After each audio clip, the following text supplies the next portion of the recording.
And just like that, it is over. Neymar Jr., almost a decade in Europe, it's all over as he moves to Saudi Arabia, like many other players this summer, to go get a lot, and I mean a lot of money. In this video, I'm going to be talking about Neymar to Al-Hilal, the brilliance of his time in Europe and the disappointments of his time in Europe. If you do enjoy the video, make sure to leave a like, subscribe if you are new, and if you're old, welcome back. Neymar signed for Barcelona on July 1st of 2013, according to Barcelona, for 57.1 million euros, a lot of money for a 21-year-old who had never played in Europe before. But it was clear he was a very talented player whilst at Santos, who scored a Puskas winning goal. He was just brilliant in Brazil, and he warranted the amount of money that Barcelona paid for him. He was on the cover of Time magazine with the article claiming he was the next Pele. When he arrived at Barcelona, he was claimed to be the player that would go on to surpass what Messi and Ronaldo were currently doing. This was during the time where both of these players were at their prime. No pressure at all. Oh, and also he was going to be the new saviour of his country, and he was going to take on the mantle of R9 and Ronaldinho. He was going to take that over. There was a lot of hope riding on Neymar, and unlike many others before that had crumbled under the pressure of being called the next Messi, the next Ronaldo, Neymar did unbelievable in his 3 years at Barcelona. By far one of the best players in the world. He was fantastic, and it looked like all their beliefs had come true, and he would be a multiple Ballon d'Or winner. In his 4 years at Barcelona, Neymar played a total of 186 matches, scoring 105 goals and getting 76 assists. Some notable moments from Neymar, including the 2015 Champions League run. From the first leg of the quarter-final to the final itself, Neymar scored in every single game, scoring a total of 7 goals in 5 games against Juventus, Bayern Munich and Paris Saint-Germain. Don't worry, we'll talk about Neymar and PSG later.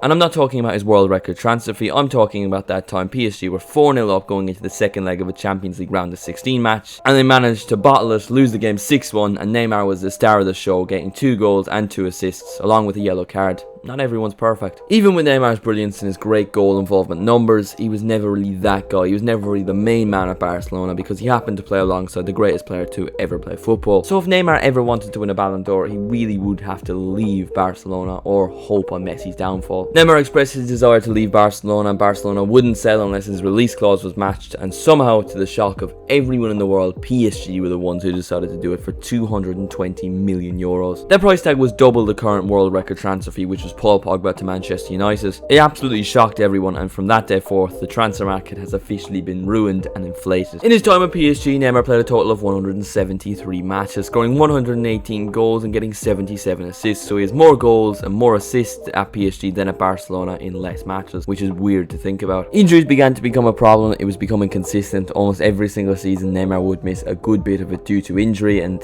they always seemed to pop up around his sister's birthday. PSG fans were not too happy with Neymar because he was picking up injuries consistently, and they did pay a lot of money for him, and he wasn't delivering to the same extent he was delivering for Barcelona. And so Neymar's journey in Europe comes to an end as Al-Hilal paid 90 million euros for the Brazilian service, meaning Neymar will be the most expensive player of all time when you add up all the transfer fees, beating Romelu Lukaku. And to be fair to Neymar, he's joined a very good team with a lot of very good players. For example, Mohamed Al-Karabi, Mohamed Jafali, Hamad Al-Yami, all very talented players that I definitely know who are. And you know, some other players like Ruben Neves, Milinkovic-Savic, Malcolm, Koulibaly. But if we're being serious, I had not heard of this club 3 months ago, and now Neymar plays for them along with another host of very talented European footballers. Neymar's contract has a guaranteed $300 million if he plays for the 2 years, and up to $400 million based on commercial deals, according to Fabrizio Romano. It's a saddening one because you definitely feel Neymar could still offer something in European football. He's still only 31. He could have 3 or 4 more good years, maybe finally win another Champions League. But no, it seems his time in Europe is done, and hence that means he will go down as a player that did not win the Ballon d'Or. Disappointing for what we saw 5-6 years ago, such a talented player. But there's no doubt his legacy in Europe, whilst it is disappointing, is absolutely unbelievable, and no doubt one of the best players of this generation. What a player he has been to Europe, and definitely a big loss for European football. But let me know what you think in the comments. What do you think of Neymar's move to Al-Hilal? What do you think? Would you have made the move if you were Neymar? Thank you all so much for watching. Make sure to leave a like if you did enjoy, subscribe if you are new. Thank you all so much for watching, and I'll see you